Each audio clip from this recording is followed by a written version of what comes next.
그래서 약 증가율이 연 평균으로 한 7%가 좀 넘게 돼 있습니다. 그리고 우리나라 전체 재정에서 보면 증가율이 이제 복지 다음으로 굉장히 높은 부분입니다. 그만큼 정부에서는 우선순위를 두고 있다라는 그러한 반증이고요. 그리고 또 하나의 원인은 이미 화면에서 나온 것처럼 지방교육 교부금이 내국세의 20.27%로 묶여 있습니다. 딱 정해져 있기 때문에 그 부분이 늘어나서 그쪽에 더 들어가는 부분들이 있습니다. 그리고 그러한 재정들을 사용을 해서요. 이제 교육복지 확대나 아니면 학교 다양화 뭐 이런 부분들을 굉장히 노력을 많이 했고요. 그리고 고등교육에 있어서는 획기적인 제도들이 좀 들어왔습니다. 그래서 2010년도에 우리가 이제 학자금 대출 제도를 획기적으로 바꿔서 이제 든든 학자금이라는 제도가 들어왔고요. 그리고 이제 올해부터는 이제 반값 등록금이라는 어떤 국민적인 그 수요에 이제 부합해서 어떤 학자금 지원 규모가 굉장히 커졌습니다. 그래서 이렇게 여러 가지 투입들을 늘렸고요. 그리고 이제 좀 그래도 이제 뭐 가시적인 성과들이 있었습니다. 그래서 초중등에서는 기초학력 미달되는 학생들 비율이 굉장히 많이 줄어서 이제 3% 이하로 내려가 있고요.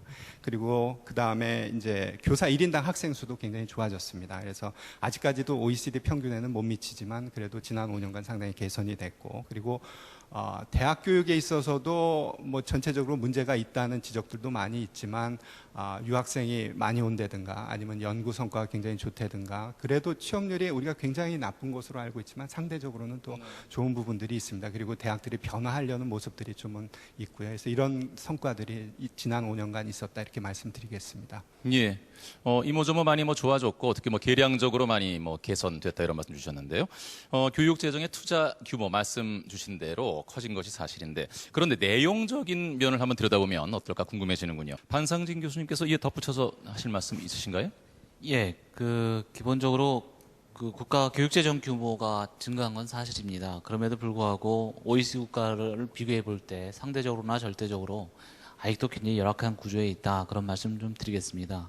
제가 GDP 대비 공교육비 비율, 지원 비율을 보면 한국과 OECD 평균과 비교해 볼 때 초등학교인 경우에는 75.8%밖에 안 됩니다.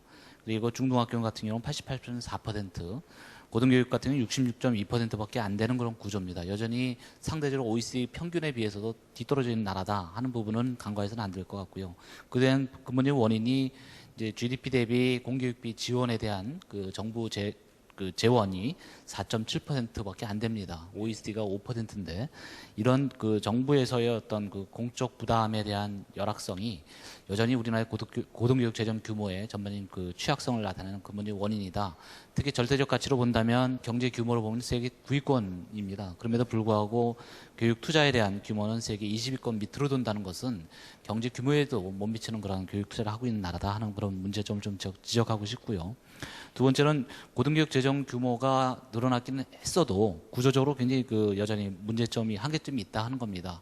다시 말씀드려서 유초중고등학교에 한 85% 정도 지원하고 있고요. 고등교육에 한 13% 정도 지원하고 있습니다.